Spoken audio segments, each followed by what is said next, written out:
So nice to have you all.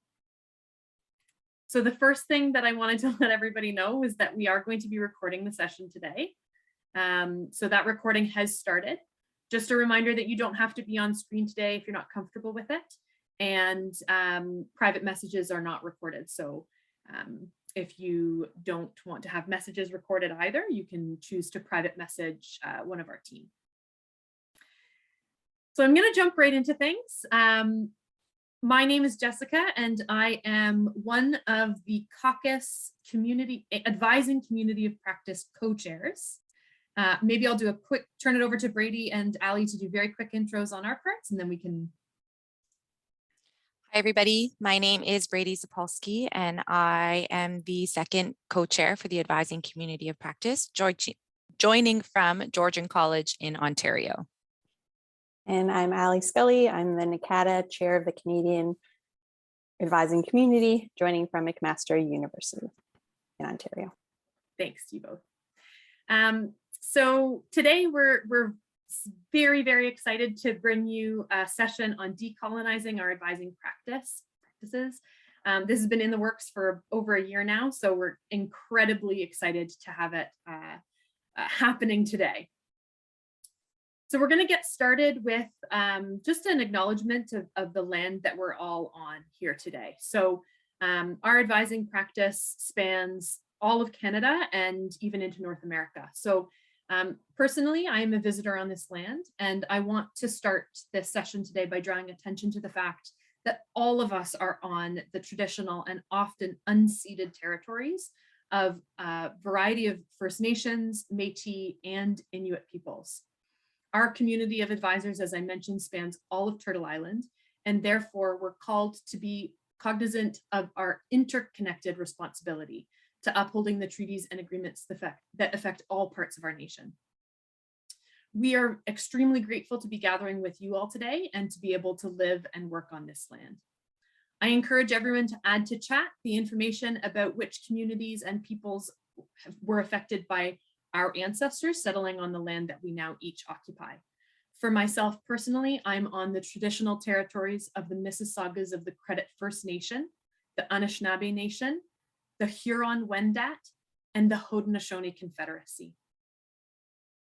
So if you do have that information and want to share it, please feel free to enter that in chat now. Welcome, everybody. So excited to have each of you here and joining in this beautiful conversation that's going to unfold today.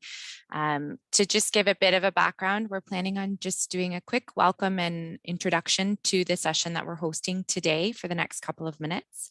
And then we will be turning it over to three fantastic individuals that have joined us from across the country today and work through some panel questions that we predetermined. And then from there, the hope is to open it up to some audience questions.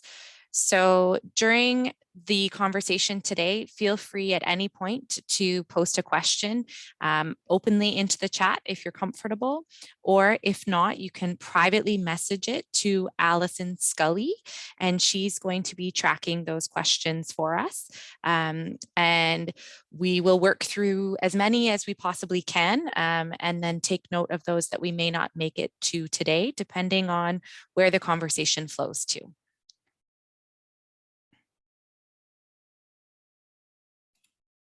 So we're going to get started just by setting the stage pretty briefly with some definitions. So we want to make sure that everybody's understanding as best we all can the conversation that we're intending to have today.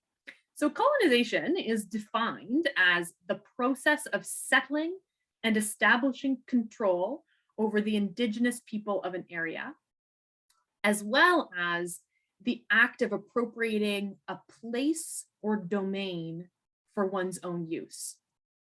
In Canada, settlers have colonized the land, the systems, and I've lost my notes, sorry, and the societal structures that were in place by Indigenous communities long before settlers arrived. However, colonization is not something of the history books. Colonization continues to happen anytime we uphold the colonial way of knowing and doing. This includes the way we've built our educational systems, the way that we interact with our colleagues, and potentially the expectations that we place on our students. Decolonization, on the other hand, is defined as the undoing of colonialism. So this could potentially include the physical removal of settlers, but it's also more complex. It's the intellectual decolonization from the colonizers' ideas that make or can make the colonized people feel inferior. And that's really what we're trying to talk about today. That's our conversation for today's session. So decolonization, if we need to sell you on it at all, which I don't think we do, but as a practice, it has the ability to benefit everyone, making systems, policies, organizations, and people more navigable by really any marginalized students, staff, and community members. By decolonizing our advising practices, we aim to make our services, our advising sessions, and ourselves as people more approachable for a range of underserviced and underrepresented people. As Canadians in particular, and as members of society during this particular moment in history, we really need to be especially cognizant as to act as allies to our Indigenous community members specifically. So while decolonization does benefit everybody, our conversation today is really going to take that indigenized focus. Obviously, the side benefit of this is that we still get to benefit a wide range of marginalized student groups. And while there are many, many things that we need to update and take a critical look at the institutional level, a lot of us don't have the perhaps sphere of influence in our day-to-day work to necessarily make an immediate change that is going to impact our entire institutions. So today's session, we've decided that we are going to primarily focus on ourselves and not necessarily talking about how, that huge picture, that huge question of how an institution is meant to change and decolonize. So again, we're attempting to answer that question of what can I personally change to decolonize my practice. We wanted to take a moment and just note that our intention today is to make our session a safe space. For us, that means a space free of fear, free of bullying, and free of harassment of any kind. To do that, we would like to commit to do the following without judgment: listening to each other, both the panelists and our audience, learning from each other, honoring our differences, and acknowledging any missteps that we may have taken in the past or today, and where we still need to grow. I think it's really important to note that this conversation can be exceptionally difficult for a lot of people and for a lot of different reasons. And we need to remember that these conversations can be triggering for some.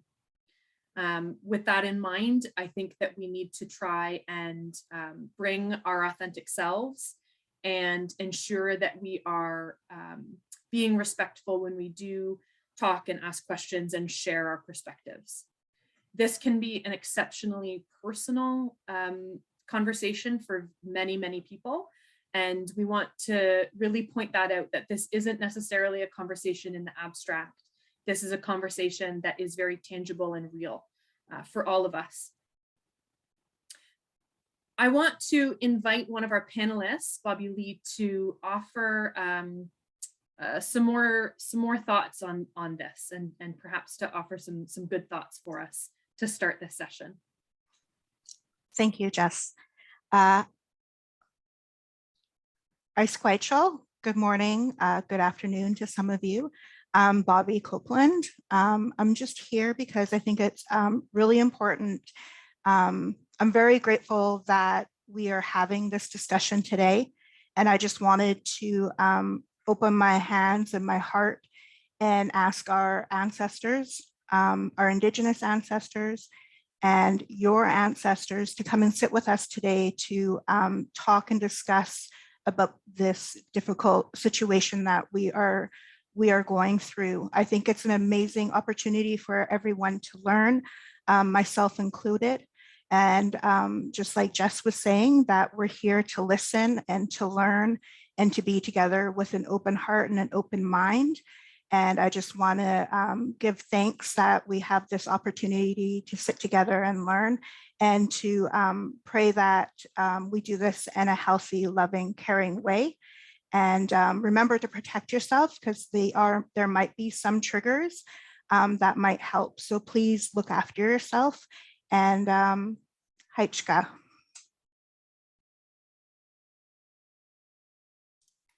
Thank you, Bobby.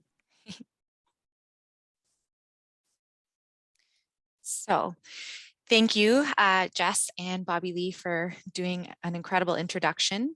I just wanted to take a second to turn it over to each of our panelists. So we have three wonderful individuals joining us today, and in no particular order, I'll just kind of work through the list from top to bottom. So Christina, if you'd like to start, and then you can turn it over to Lolina once you've done your introductions. Might forget to turn it over to Lolina, so just remind me. Okay. So hi folks, my name is Christina Meredith. I am very grateful to be sharing space with you today. I am a white settler speaking from the traditional land of the Anishinaabe people, including the Ottawa, the Ojibwe, and the Potawatomi nations, collectively known as the Three Fires Confederacy. I also thought it was really important for me to share a little bit about my social location in the social hierarchy, because it might give you a better sense of the perspective that I'm bringing to this conversation. So I use she, her pronouns and have many identities that are privileged and irrefutable, including my cisgendered status. My identity is a heterosexual, able-bodied woman who has 3 very courageous and brave children. I am here today in honor of my nephew, who is Indigenous and suffers tremendously from intergenerational trauma, and I feel an ethical call to action to continue to learn, and most importantly, as a white settler, unlearn the insidiousness that is embedded within me. I come to this space with a very open heart. I recognize that I will probably make mistakes, and I'm really trying to undo this notion that I should be an expert. I think that's a colonial practice, that when we are panelists that we should show up and be a knower. But I'm really going to try and just let go of that and be a learner and an unlearner alongside each and every one of you. So I'd also just like to take 1 second to say thank you and gratitude to Brady and Ali and Jess. I know that organizing this was not easy, and grateful that you persisted and that we're all here together today. Loliana, I did remember, so I'll pass it over. Thank you very much, Christina. Hello, everybody.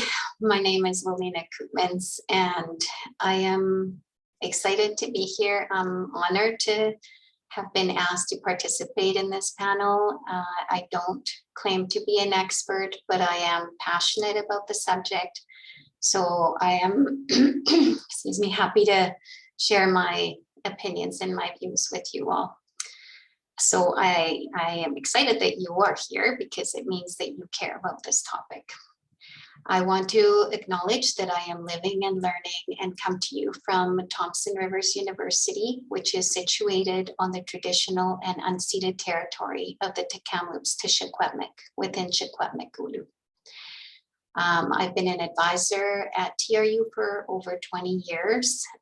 This year will mark my 30th year at Thompson Rivers University in Kamloops, British Columbia. I started when I was 12, so just in case you were wondering.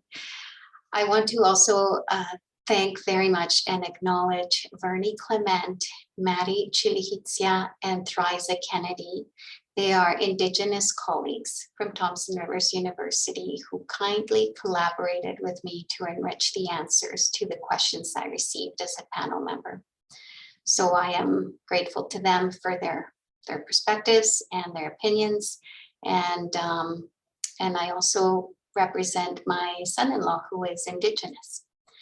And I will pass it over to Bobby. Thank you. Thank you. My traditional name is Justine. My grandma gifted me my name when I was 5, which means the favorite one. So I just wanted to start with letting you know that I'm from the Kleeklit Band, which is located in the St'át'imc Territory, which is in Lillooet, British Columbia, which is close to Kamloops. We go to Kamloops and TRU quite a bit. And I'm working as the Indigenous Academic Advising Consultant at UVic since the end of August. And my position was thought of and took a while for them to create of 10 years. And I feel like it's designed specifically for me. I wanted to give you a background of why I am in education and why it's very important to me. Even before I was a twinkle in my parents' eye, my grandmother on my mother's side, Doreen Copeland, was carrying her first son, Samuel Copeland, which is my uncle. And she was with her, my grandma was visiting her mother-in-law. And the mother-in-law was speaking to her in St'át'imc and stating that, you know, she's pregnant again. And my grandma's like, no, I'm not pregnant. And she's like, yes, you are. You're pregnant, and you're pregnant with a daughter. And you're going to raise her differently than you did with your son. My uncle is very spoiled, being the oldest male child in the family. But my great grandmother said to my grandma, it's going to be a female, and you're going to name her after me. You're going to name her Helen. And you're going to raise her differently. You're going to make sure that you're more stricter with her. And she is going to be the one who's going to get an education. And she is going to be the first one to graduate high school.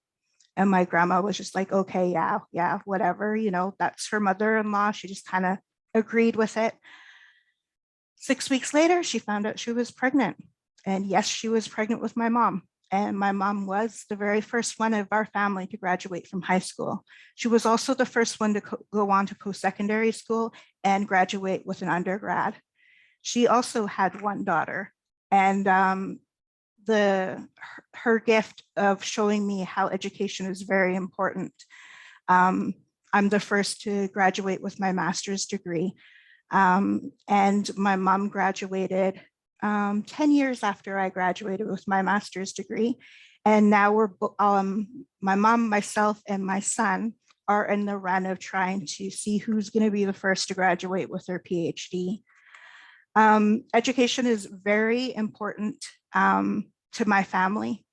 And in Lillooet, when I was fresh out of high school, I didn't have options like we do now. We do have a Thompson Rivers University campus in Lillooet. We also have NVIT. But when I was fresh out of high school, I had to move.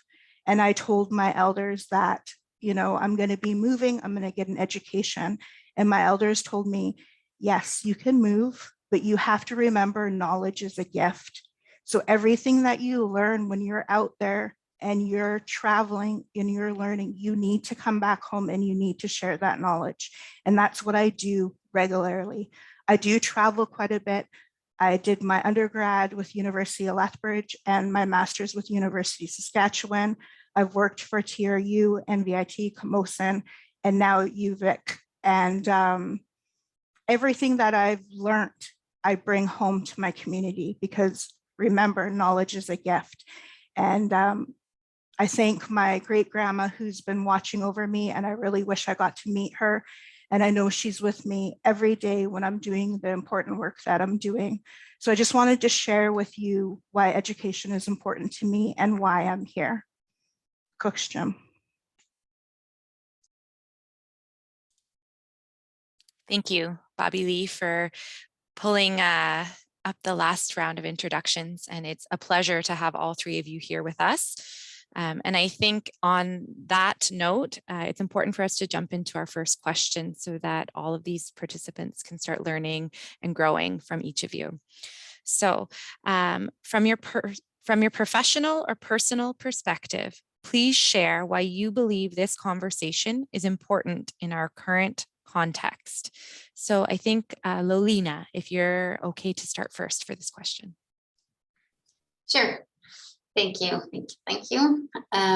So I believe this conversation is important because it's long overdue. We are educational institutions of higher learning and therefore should be setting an example for others. If universities truly want to commit to reconciliation, we need to commit to decolonizing the education system. I also believe that by changing the status quo, which benefits mainly one group of people, everyone else will benefit as well. If we welcome our differences, we enrich the process. Just as the answers to these questions were enriched by the participation of my colleagues, that's how we will enrich everything else that we do. And one of the first things we need to recognize is our own biases that we bring and our misconceptions. If we don't start there, I think it's very difficult to move forward. So if I say to all of you, what are your impressions of Indigenous students? What comes to your mind? What do you think of them? And do you think of them as a group or as individuals? So, be honest with yourself, because you don't have to tell anybody, just think about it. And, keep in mind, and I'm sure that a lot of you recognize that there's a lot of myths that need to be addressed. So that's why I think it's important to bring this topic forward and to set an example for the rest of society as higher learners. Thank you. Bobby Lee. I think it's really important for us. The biggest thing when I talk about working with our Indigenous students is we really need to slow down, and we need to be grounded and be in the moment with our students. I know working in an institution, we're always looking at that time. We're timing ourselves. We have 20 minutes, 15 minutes, 10 minutes with a student. We need to fix their solution and move on because we have so many students we're looking after or we're supporting. So I really believe that what we need to do is slow down, build a relationship with our students in order for us to gain trust with them. In order to gain that trust, then they will able to actually tell us exactly what they need or what they want. And that is how we're going to able to help and assist them and help them succeed. I couldn't agree more, Bobby Lee. Christina, go ahead. So I think I'm going to just share a little bit of the personal perspective that may lead into the professional. So my mom was 16 when she had my sister. She was just under 19 when she had myself. And I grew up in a home that was very much engulfed by poverty and violence. Education for me actually became what the great bell hooks calls my practice of freedom. It was the space where I found my voice and no longer had to stand in silence.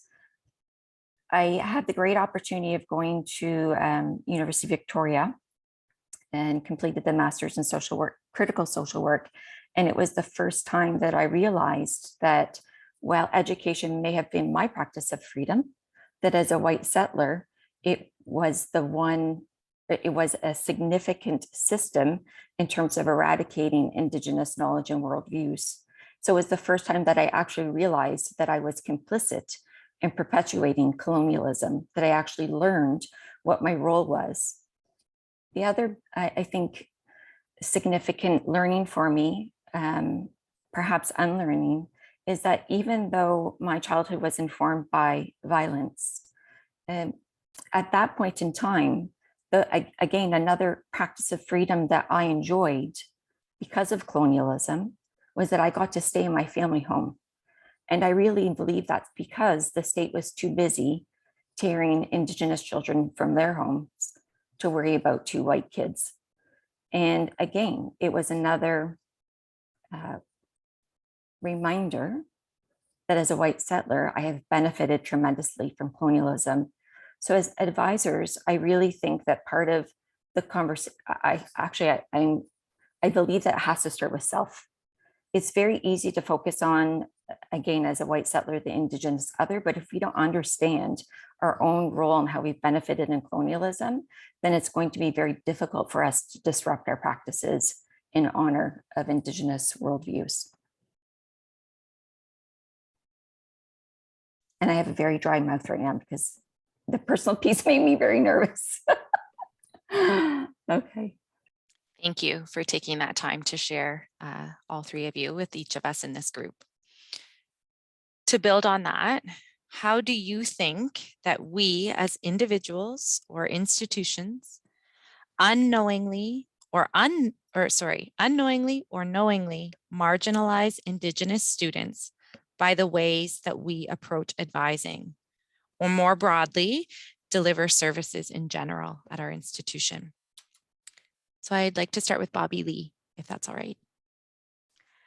When I first seen this question, the first thing that popped up to my mind is I quickly learned the very first question I ask a student is, what is your student number? Their student number is what we learn that shows all their files and information and background. So I feel like a lot of the times as advisors and staff working with students, we look at them with their student number. We look at them with their GPA. We look at them as a statistic. We look at them with tuition. So I find that within the institution, we look at our students as numbers quite a bit of the time rather than an actual person.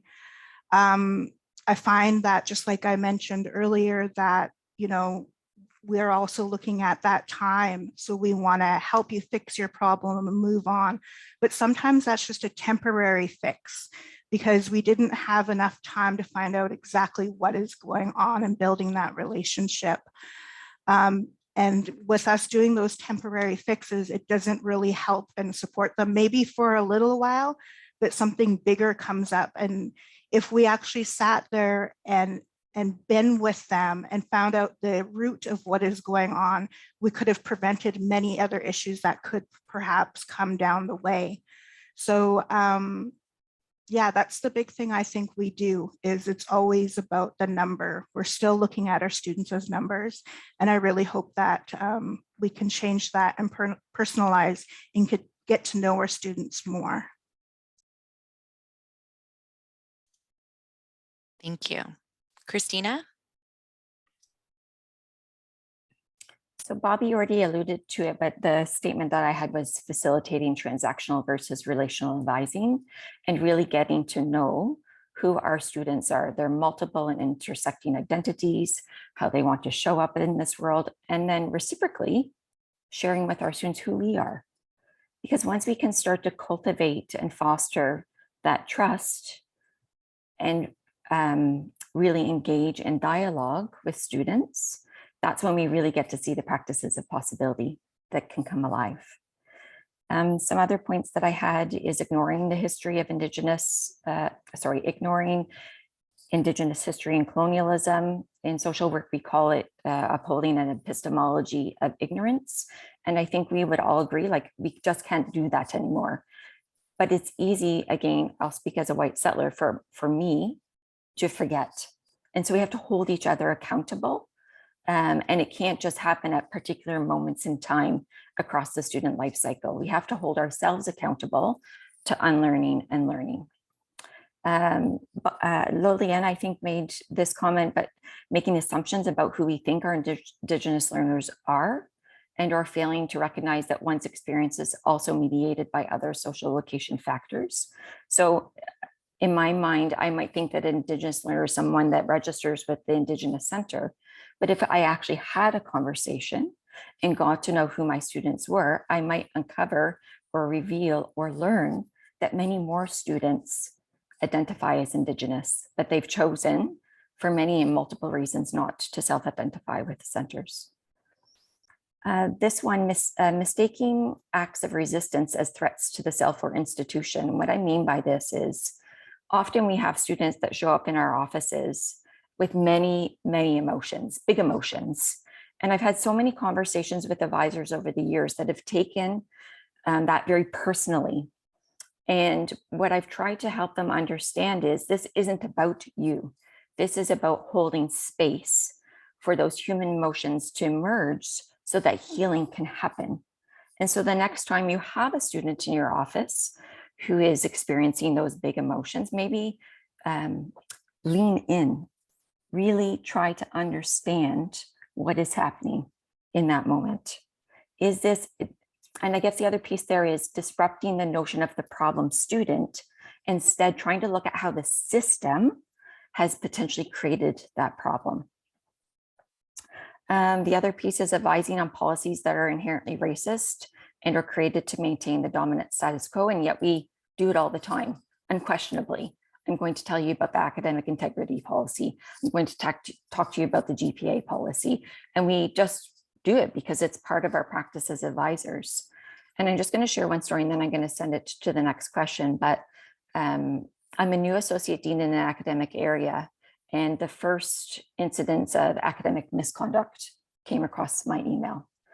And was from a faculty member that had reached out to a student that said, essentially, you are being charged with academic misconduct. Here are the reasons why. And I went into a shame shit show when I read that letter. And so I could have just deleted it because there was no action on my part, but I thought to myself, Christina, be the change you want to see in this world. And so I reached out to that student and I said, I'll just call them Latoya. Hi, Latoya. My name is Christina. I'm one of your associate deans. I was copied on the email regarding academic misconduct, and I want to reach out because I can imagine that this must be very scary for you. I am here to support you through the process, and I want to help you understand and know that regardless of the outcome, many students who experience academic misconduct go on to be very successful in post-secondary education. So I really tried to normalize, help her understand that she's not alone, that she's not inherently a bad person. And I think it's those types of practices that advisors that you can start to question that are within your sphere of influence and control in terms of disrupting kind of that normative narrative. I have many others, but maybe I'll just throw them in the chat. Thank you. Thank you, Christina. Olina, we'd love to hear your thoughts. So many thoughts, so many thoughts. And thank you to the other speakers. I had some notes about like answering the questions, and in this particular one, how we marginalize Indigenous students by not recognizing the differences they and other students may bring. And as Bobby mentioned, we go straight to business without bothering to build a relationship. We don't know what it has taken a particular student to walk through our door. And Indigenous cultures tend to be very relationship-based, and yet we don't invest the time or the effort to develop those relationships. And some of those barriers are placed there by management, but they expect the cookie cutter approach, but we can do our part. And I like what Just said at the beginning, that, I don't know, change happens one person at a time. So maybe we can't change all our institutions overnight, but by changing how we approach things, we represent the institution. So if we are making an effort to change, then hopefully it will rub off on other people. And we expect students to know and to understand systems that they're not familiar with. Like, we probably have a bunch of forms that they need to fill out and expect them to fall in line according to how we like to do things. We may not make them feel welcome, accepted, and like they belong there. I think that's huge, making people feel like they belong there. And do we approach them with like an equal level of power? That's a question that all of us need to answer, because you need to have that type of relationship with another person, like not a disparity in power holding, and to be like a partner with them in their learning and in their journey. And we may not practice trauma-informed advising, and that's another way that we are knowingly or unknowingly marginalizing indigenous students. There may be a lot of shame that some students have, shame of being indigenous. And I mean, for hundreds of years, they've been told what their value is and where they stand. So we may be forgetting that we are playing a huge role in the students' future. And we may also underestimate their abilities and encourage them to go for like the easy, shorter programs. So that's something to think about, like ask the student what they are interested in. Some of them, we have to keep in mind that some students may be really struggling to maintain a connection with their community and to follow the expectations of our institutions. So they're caught in the middle, feeling like suddenly they don't belong in their community anymore, and like they don't really fit into the university world. So I think those are some ways that we knowingly or unknowingly marginalize those students. Thank you. Thank you so much for sharing, Lolina. And, I think building from these reasons or ways that we have marginalized, that we have potentially made individuals feel not welcome or not included within our community, within our practice, within our institution, it's important for us to start moving forward. And I would love to hear, and I'm sure the group would love to hear from you, what are some practices that exemplify and constitute decolonization? And why should we be aiming for this and striving for this? So Christina, if you'd like to start us off. Sorry, I was distracted by a little human. We have a snow day today. Apparently they wanted a snack. So I lost my train of thought, Brady. We're on the practices, decolonizing practices? Yes, please. Yes. Okay, Thanks. folks, this is one thing that I think is really important to note. And again, I'm just speaking from my white settler positionality right now. We have to do the learning. We can't expect to go to a powwow or participate in Orange Shirt Day and then walk alongside our Indigenous colleagues and students as allies. And when we see what we refer to as performative allyship, I have actually a great example of attending a leadership meeting last fall. It was Orange Shirt Day and I happened to be a little bit late to the meeting. When I got on, everybody was talking about their orange shirts and they were celebrating like all the different kinds of orange shirts and so I kind of sat and watched and observed, and then the conversation was over. And sometimes, I can call in folks in very gentle ways, but this particular moment, I was just so shocked. And so I unmuted myself and said, might we have a deeper conversation about why we are all wearing orange shirts today? And I think that it takes those moments, again, that's a disruptive moment. I could have just come, I could have participated in the dialogue as it was, and we could have moved on to the agenda. But it's those moments of possibility where we can actually get folks to think deeper about why we are doing what we are doing. I think it takes, and these are not, I guess the other cautionary tale I would say is, if you're looking for quick fixes, everything from, well, I say a land acknowledgement, and so I can check that box.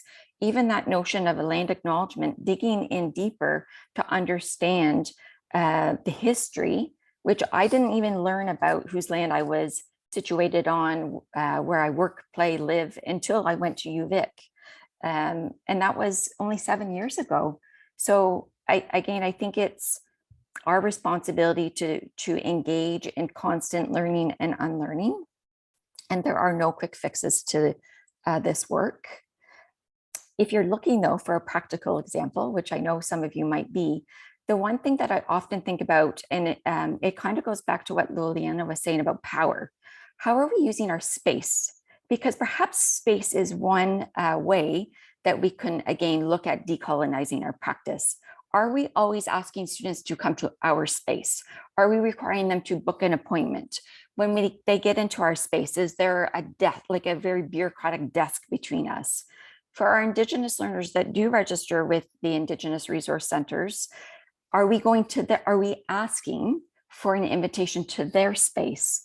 Are we walking with our students outside when the weather permits and engaging in advising in different spaces across the institution and the campus community? Might that be something that we could try to do a little bit differently? But again, I don't think we question these practices. We just come, we do our work, we go home at the end of the day.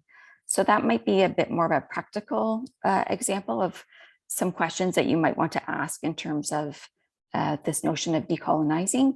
The other just last piece that I'm going to put into the chat actually is this wonderful podcast series that I've just come along. It's from the Faculty of Education at York University, but they're talking about uncolonizing our practices. And so I'll pop that into the chat, and it's about an hour long, but I would encourage you to listen if you've got the time. I found it quite fascinating. Thank you for that sharing, Christina. I'd love to take a look at that for sure. Lolina, do you have any additional ideas or thoughts? Always have lots of thoughts, lots of ideas. So I think some practices could include learning about Indigenous ways of teaching and learning from Indigenous people. What a concept. So we have so much to learn from Indigenous cultures. They are the ones that have been practicing experiential learning and inquiry-based learning for millennia. But people talk about those approaches like they came up with it and like it's a new discovery. It just cracks me up every time I hear about it. And we need to include Indigenous people along the way and ask what works for them. Some practices could include making a conscious effort to create a welcoming atmosphere in our office, to take an interest in the student as a person and as an individual. Not everyone has had the same past or has the same feelings about their culture and how they identify or don't want to identify with it. But by practicing a trauma-informed approach, which just means keeping in mind that trauma affects people's lives and their needs, you can be sure to have a lens of compassion and understanding versus judgment and negativity. Recognize that if the student seems quiet, maybe they're just trying to be respectful and are a bit nervous about the interaction. It doesn't mean that they have no clue about anything and are dumb or something. Hiring advisors and faculty that are Indigenous would be a step in the right direction. If they can see it, they know they can be it, right? So if they see an Indigenous teacher, an Indigenous advisor, they can be like, wow, that can be me. And ask students what they're interested in and look for transferable skills. So if they're interested in the environment, maybe a natural resource degree would be a good fit. Maybe they're a super talented writer and want to pursue a degree in English, or they're passionate about justice and law, which, maybe they want to go into law school. But give them the information and maybe a flow chart or something in which they can track their progress, because as we know, as advisors, there's so much information, and, trying to explain to a student who's never been to university, whether they're Indigenous or not Indigenous, the difference between courses and programs, credits and points and buildings and rooms and schedules and seminars and labs and lectures. Like, there's so much information that if we can make it, like, simplify it so that it's easy for anyone to follow where they are and to follow their progress, I think that would be helpful.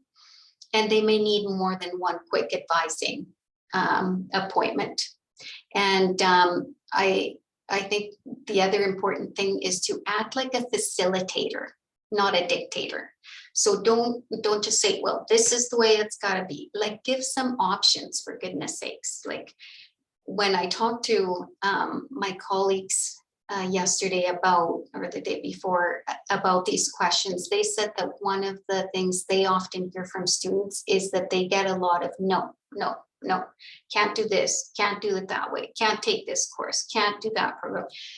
Like, you know, that's all they hear. So that's not fun to hear. And I recognize we have our rules and regulations and our systems and stuff like that, but talk about things and maybe explore why they want to do something a certain way. And then you can be like, oh, if that's what you want to do, you can go this way, right? I always think of advising as we're like students Sherpas. So we take them up the mountain, but they got to tell us which mountain they want to climb, and then we help them get there. But, you know, it's a collaborative process. And use supportive language. Ask students if they are in an environment that is conducive to learning.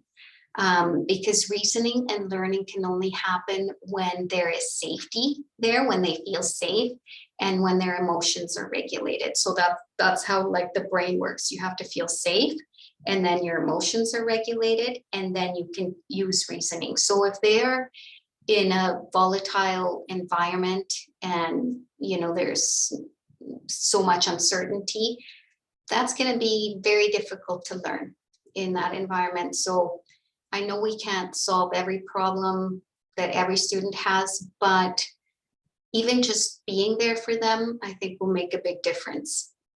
And point out that grades are not always symbolic of personal growth and effort that's put into it. And it's more important that if the interest is there, that they don't lose the momentum in continuing to learn. And I'll just tell a brief story that I didn't ever think that I would complete a degree, but it was an interaction with an academic advisor many years ago that when I said, oh, I like psychology, and I thought maybe I could do a diploma or something, because my brother was the smart one in our family, not me. So we've been talking for a bit, and she's like, well, you strike me as quite smart. Why don't you just do the degree? No one in my life had ever said that. And I thought, wow, she thinks I can do a degree? Like, wow, this university lady thinks that I can do a degree. And it took me forever to do it, actually, because I was working full time the whole time, but I took 1 or 2 courses a semester, and I finished a BA in psych. And then I did a master's in education with a focus in counseling. And I cannot believe that I went all that way. Yeah, so it was really exciting. And now I tell my brother that I'm the one with the master's degree and not him. So that's my fun story. That I'm was thoroughly enjoying. Yeah, go ahead, Bobby. Thanks. That was a good story. I love that we're sharing stories with each other. That's what we normally do in community, Indigenous community. When we're learning, we do it through storytelling. So I'm really glad that both you and Christine have been sharing stories with us. So thanks for sharing your stories with us. Said it many times, and so has the ladies that who have been talking, is all about trust and relationship building. I know I have been learning for many years how to ask for help. It's been something I've been working on for about, I would say, my whole life. I'm used to trying to figure it out myself and just do it. So it wasn't until I spoke with a fellow instructor during my master's degree who told me, you need to start learning how to ask for help. And that was during my master's degree. I will admit, during my undergrad, I did not know who an academic advisor was until I had to go and get ready for my grad check. Never ever seen an academic advisor for my first 4 years. But I didn't ask for any help when I was doing my undergrad. But for my master's degree, I had my professor who told me, you need to start asking for help. And I was just like, oh, I only asked my mom and my grandma for help. You know, this is very hard for me to do. And she said, well, when you do the dishes, do you do it alone? And I'm like, well, sometimes, you know, my family, I'll get my son to help me. And she's like, no, what tools do you use when you are doing them on your own? I said, well, the water and the soap and the scrub and the cloth. And she's like, yeah, you're getting them to help you to finish doing your dishes. If you look at it like that, and people want to help you, if you ask in a nice way, people do want to help you. And anybody in education want to be there to be helpful. That's why we're here. That's what I really believe why we're here, is because we have the heart of gold. We want to help our students. We want them to succeed. So it's all about gaining that trust. And how I gain students' trust is I'm vulnerable. I'm 100% myself. I lay myself on the table. I let them know, you know, I'm here because I didn't have the greatest experience in my education journey. And I feel like I can help in some small way and make it hopefully a little bit better for you than it was for me. So I'm vulnerable and I share my story with my students, which makes them want to open up to me. Another thing that I've been doing, I'm an academic advisor, but another portion of my job is I'm also an indigenous consultant for the advising team here at UVic.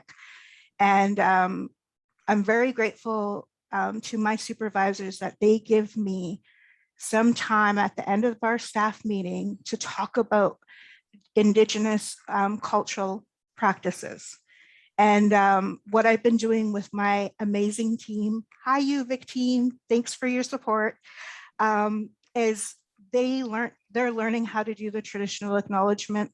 They're learning how to do the traditional introduction, what we've done this at the beginning of our meeting.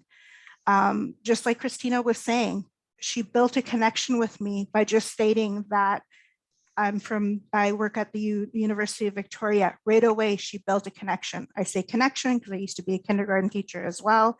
And every time, instead of going, me, or I agree, or I remember, we just say, go like this, show everybody that you have that connection. So the biggest thing we need to do with our students is build a connection. And the best thing we can do that is just by introducing ourselves, say where we're from, where we grew up, who our family is, and what we've learned, what we did in our education. Why are we here as academic advisors? Why are we here in the role of education? Why is education important to us? And I feel like that really helps the students breathe and relax and say, okay, this is a safe person. This is a safe space where I can actually build a relationship, and they're taking time out of their busy day and they're getting to know me and what I need. And I know, as me personally, as a student, and also as an academic advisor, my biggest thing is I want to feel like I fit in. I want to feel like I fit in as a team. I want to feel like I fit in here at UVic. I want to feel like I fit here in the city of Victoria, even though I'm a visitor. I always want to feel like I fit in. And I know all of us want to do that. And that's a big priority for our students, is to have those open hands, that open heart, and those listening ears to invite our students to build that relationship in order to gain that trust so we can help them. What an incredible way to end off that question. Thank you, Bobby Lee. And I think all of us can appreciate those connections. And I know you can't see my camera right now, but I'm making that hand interaction that you just did, Bobby Lee. And it's something I would like to take forward into my own practice and my own approach to my professional position. I'm recognizing the time, and I know that many people have commitments coming up in the next couple of minutes. So what I wanted to do as one of the co-chairs at CACUSS is make a commitment to all of you in that this, we've realized, is a much bigger conversation than just a 1-hour panel discussion with these 3 incredible individuals. So we would really like to continue this moving forward and make it a part and make a commitment to bring it forward as a bit of a series. So based on that, we have taken note of a couple of questions that have come in through the chat.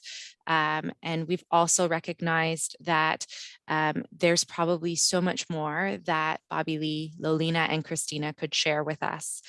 So please stay tuned for future events that we have planned.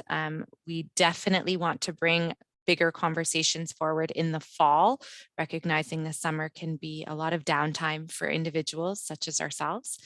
And I'd like, if the panelists are comfortable, to leave our conversation today with sharing your first or top 1 or 2 resources or connection points that we could start this and continue this unlearning throughout the summer when we have time to rejoin together in the fall. So I'll open it up to the floor. I think any which one of you can choose what resource you'd like to share first. Christina, Lolina, and Bobby Lee.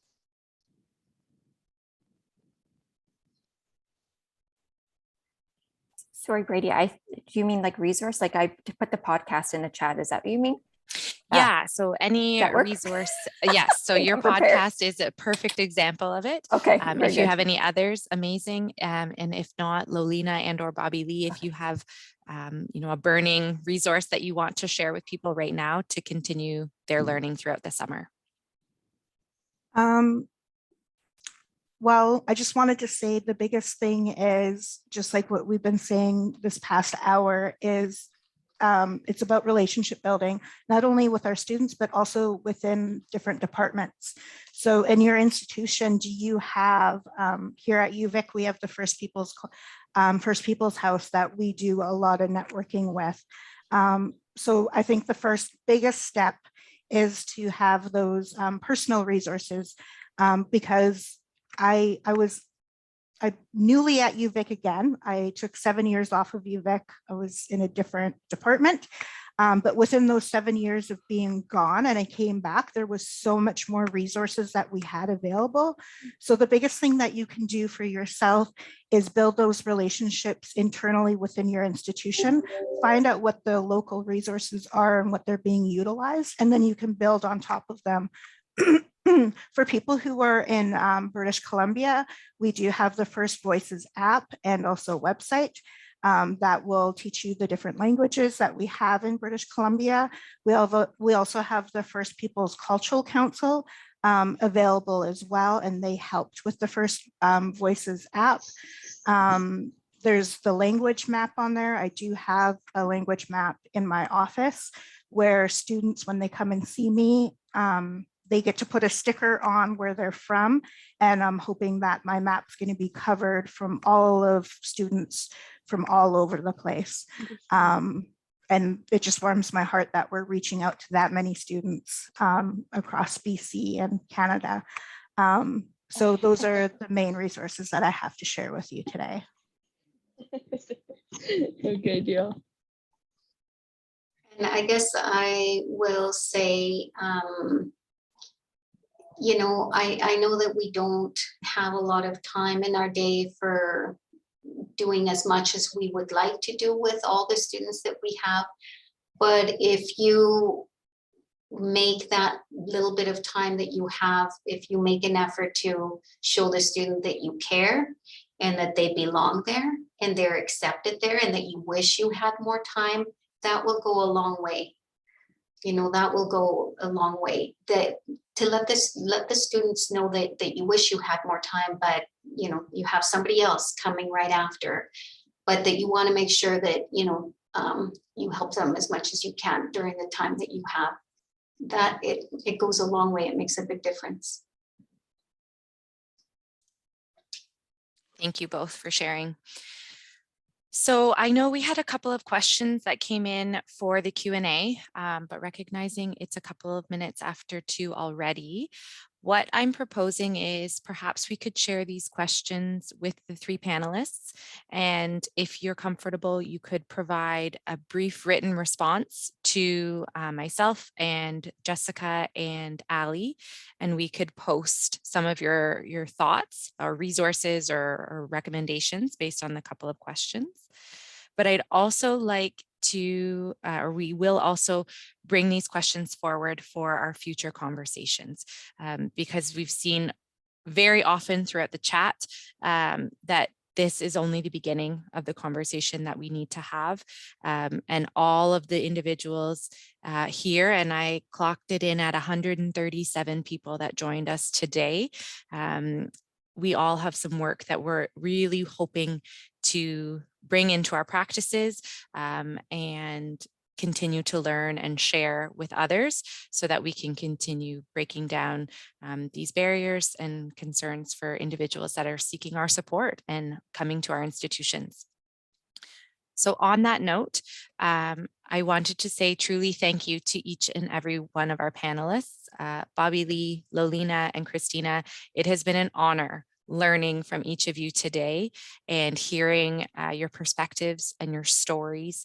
And I know I'm walking away with a few different ideas and feeling very humbled and thankful for today's session. So thank you for that.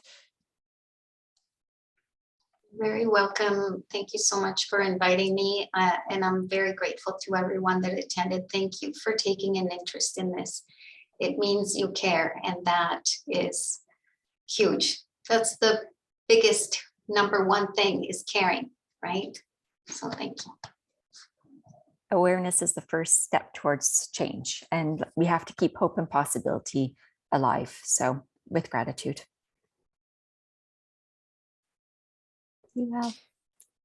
All right, everybody, this has been recorded, so stay tuned. We will post it as soon as we're able to. And everyone, have a fantastic rest of your day. Be safe if you're in kind of Eastern Central Ontario. It's not pleasant, and anywhere else that you may be traveling today. Bye, everybody. Hichka. Bye. Thank Bye. you. And Olina, thank you for those resources in the chat too. I've saved them to share with everyone. Thank you. Good. Yeah, one of the studies is like really kind of complicated and stuff, but then I put another link that kind of explains it more in layman terms as to how generational trauma exists for people who are like, pshaw, that's not a real thing. Yeah.